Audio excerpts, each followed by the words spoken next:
বন্ধুরা, গুটি গুটি পায়ে কিন্তু শীত পড়েই গেছে আর আমাদের ত্বকেও কিন্তু কম বেশি সকলেরই টান ধরছে।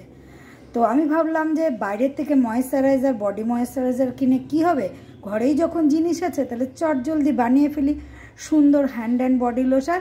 তাহলে এর জন্য আমি কি নিয়েছি, ভালো কোম্পানির একটা গোলাপ জল নিয়েছি অলিভ অয়েল, নিয়েছি গ্লিসারিন, আর নিয়েছি রোজিপ অয়েল। রোজিপ অয়েল চুলের জন্য যেমন উপকার সেরকম কিন্তু ত্বকের জন্য উপকার। আর নিয়েছি ভিটামিন ই ক্যাপসুল। তাহলে চলো কিভাবে মিশাই একটু দেখাই। তো আধা শিশি আমি এই যে গোলাপ জল নিয়ে নিয়েছি। এখন আধা শিশি যতটা গোলাপ জল ততটাই গ্লিসারিন, তো আমি ততটা গ্লিসারিন নিয়ে নিলাম একদম পুরো। ঠিক আছে, এখন এর মধ্যে আমি দিয়ে দেব একটুখানি অলিভ অয়েল। এখন এর মধ্যে দিয়ে দেব একটু অলিভ অয়েল, কারণ আমার কাছে অতটাও ভিটামিন এখানে লাগতো হচ্ছে 5টার মতো, কিন্তু সেখানে আমার 2টো আছে তার জন্য। আর এখন এখানে দিয়ে দিয়েছি 1 2 3 4 5 6 7 8 9 10 ফোঁটা রোজিপ অয়েল। এখন ভিটামিন ই ক্যাপসুলগুলোকে কেটে দিয়ে দেব।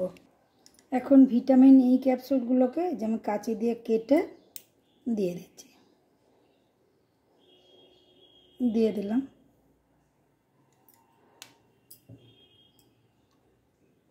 আরও আর একটা দিয়ে দিলাম। তো আজকে আমার কাছে বেশি নেই, কিন্তু এখানে 5টা দিলে ভালো হতো, 5-6টা। এখন এটাকে খুব সুন্দর করে মিশিয়ে নেব, সবগুলোকে খুব সুন্দর করে এরকম করে ঝাঁকিয়ে মিশিয়ে নেব।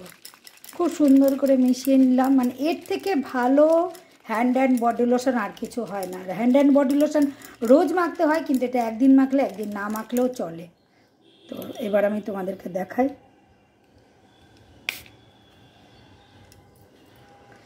দারুণ দারুণ, এটা একবার করে তোমরা মেখে দেখো, দেখবে এটা ফিলিংসটা তোমাদের শুধু কেমন লাগে এটা আমাকে জানিও। তো বন্ধুরা, ভিডিওটা কেমন লাগলো? ভালো লাগলে অবশ্যই ভালোবাসার সঙ্গে থেকো। আগামী দিনে আরও সুন্দর সুন্দর টিপস নিয়ে আসবো। তাহলে আজকের মতো আসি, টাটা, বাই।